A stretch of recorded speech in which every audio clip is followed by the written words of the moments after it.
அனைவருக்கும் வணக்கம். நான் பிரபாகர் ஜோதிடர். ஓம் சிவாய நமக. சிவசக்தி திருச்சிற்றம்பலம். இன்று பிறந்த நாள் காணும் அனைவருக்கும் வாழ்த்துக்கள். அதே போல இன்று திருமண நாள் காணும் அனைவருக்கும் வாழ்த்துக்கள். இறைவனுடைய அருள் பரிபூர்ணமாக உங்களுக்கு கிடைக்கட்டும்.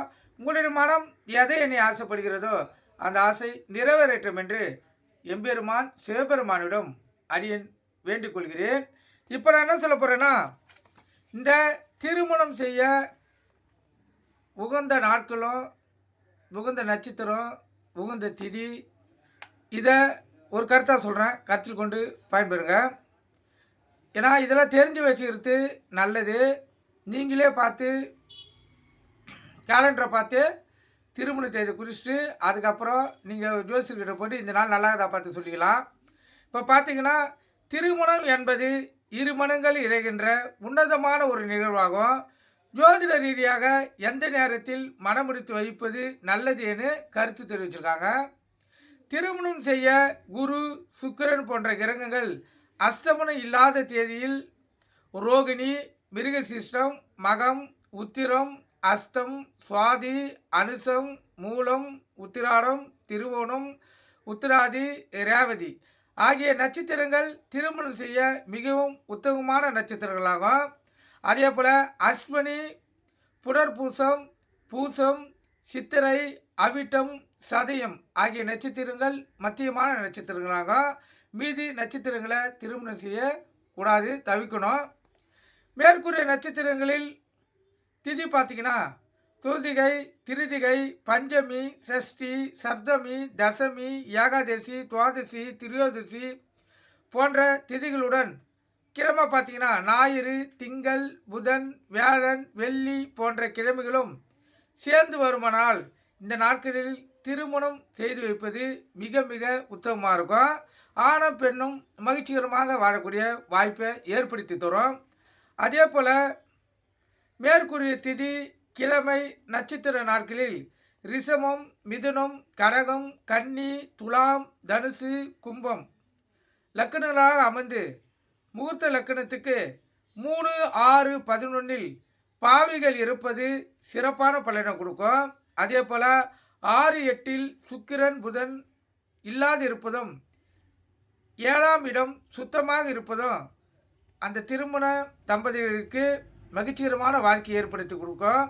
7ஆம் இடத்தில் எந்த கிரகங்களும் இருக்கக்கூடாது திருமணம் செய்யக்குள்ள. அதே போல் 2, 3 சந்திரன் இருந்தால் மிக சிறப்பான பலனை தரும்.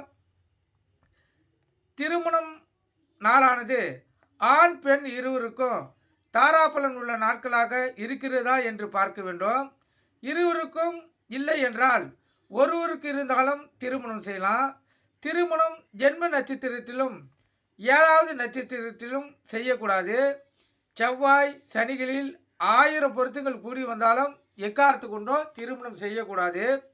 திருமணத்துக்கு திதி, நாள், சந்திர தாரபலன் இல்லாவிட்டாலும் மிருகசீஷ்டம், மகம், சுவாதி, அனுசம் ஆகிய நட்சத்திரங்கள் எவ்வளவு தோஷங்கள் இருந்தாலும் திருமணம் செய்யலாம். திருப்பி சொல்கிறேன், மிருகசீஷ்டம், மகம், சுவாதி, அனுசம் ஒரு ஜாதக கட்டத்தில் எத்தனை தோஷங்கள் இருந்தாலும், ஆணாக இருந்தாலும் பெண்ணாக இருந்தாலும் இந்த மிருகசீஷ்டம், மகம், சுவாதி, அனுசம் ஆகிய இந்த 4 நட்சத்திரங்களில் திருமணம் செய்தீங்கன்னா அந்த தோஷங்கள் எல்லாம் விலகி அவங்க மகிழ்ச்சிகரமாக வாழக்கூடிய வாய்ப்பு ஏற்படும்.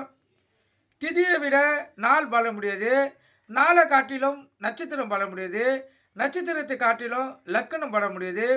லக்கணத்தில் குருவோ சுக்கிரனோ இருந்தால் எல்லா தோஷங்களும் விலகிடும். திருமணம் செய்யக்குள்ள கருத்தில் கொள்ளுங்கள். இது சிறப்பான அம்சம்.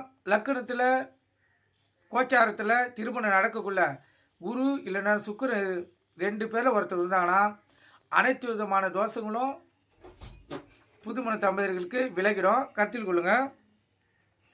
இப்போ தாராபல நட்சத்திரம் பார்த்தீங்கன்னா ஆண் பெண் நட்சத்திரம். தாராபலன்னா உங்களுக்கு புரியாது, அதாவது நட்சத்திரம் தாராபலன்.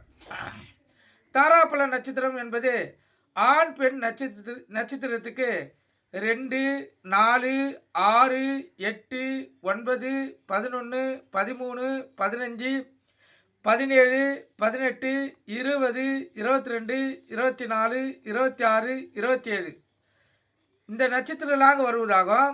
இது சிறப்பான பலனை அவங்களுக்கு தரும். இந்த நட்சத்திரத்தில் வச்சா ஒருவரது ஜென்ம ராசிக்கு 8வது ராசியில் வரும் நட்சத்திரங்கள் சந்திராஷ்டிரம் நாட்களாகும். சந்திராஷ்டிர தினங்களில் எந்த ஒரு சுபகாரியங்களும் மேற்கொள்வது நல்லதல்ல. வளர்பிறையில்தான் திருமணம் செய்வது நல்லது என்றாலும் தேய்பிறையிலும் நல்ல நாளாக இருந்தால் திருமணம் செய்யலாம். ஆனால் அமாவாசைக்கு முன் 2-3 நாட்களை தவிர்ப்பது சிறப்பானது, அதாவது நல்லது. கரிநாள், தனி நாள், அசுப திதி போன்றவை வரும் நாட்களில் திருமணம் செய்யக்கூடாது என்றாலும் தவிர்க்க முடியாத காரணங்களில் திருமணம் நடத்தியே தீர வேண்டுமென்றால் சூரிய உதயத்துக்கு முன்பு பிரம்ம முகூர்த்தமான அதிகாலை 4:30 மணி முதல் 6 மணிக்குள் திருமணம் செய்தால் எந்த தோஷமும் அந்த தம்பதிகளை பாதிக்காது. குருபலம் இருக்கும்போது தான் திருமணம் செய்ய வேண்டும் என மக்கள் கருதுகிறார்கள். சுபகிரக தசாபுத்தி நடைபெற்றால் குரு பலன் இல்லாத போதும் திருமணம் செய்யலாம். அதுபோல கோச்சாரத்தில் குரு பலம் இல்லாத போதும் குரு வக்கிர காலத்தில் திருமணம் செய்யலாம். அதே போல கத்திரியில் திருமணம் செய்யக்கூடாது என மக்களிடம் கருத்துள்ளது. ஆனால் புதுமனை புகுதல், மனை பூஜை செய்தல் இதுதான் கூடாது. கத்திரியில் திருமணம் செய்வது மிக சிறப்பானது.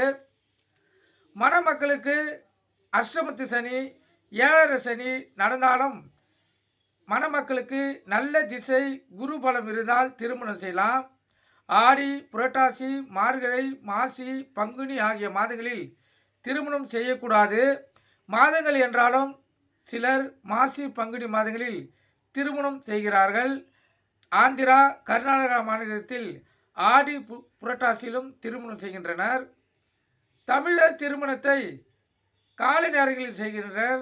ஆந்திரா, கர்நாடகா மக்கள் இரவு மற்றும் அதிகாலை நேரங்களில் செய்கின்றனர்.